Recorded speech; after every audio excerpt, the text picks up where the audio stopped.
ganyan, oh. Yung gutter dito.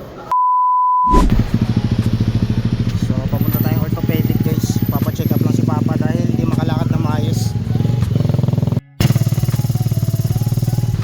So papunta kami ng orthopedic na itong time na to guys. Biglaan lang na si Papa na magpa-check up na siya kasi itong iniinda niyang sakit ng tuhod nung Friday pa, September 13, na aksidente siya sa bisikleta.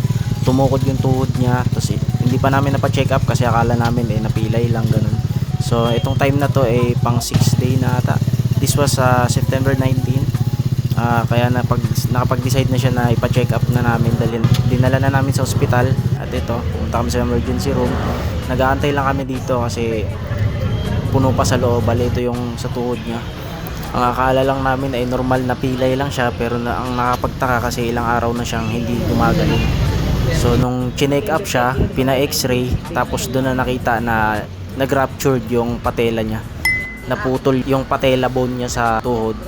So ang sabi ng doktor, kailangan i-surgery tapos bibilhan ng plate para ikakabit dun sa patella na nabasag. So itong time na to waiting lang kami kasi pang second x-ray niya, tapos in-advisean kami na kailangan bilhin namin yung metal na ikakabit dyan para may simulan na yung surgery dahil matagal-tagal na rin, mga ilang days na rin siya na hindi nakakabit. Ano pa?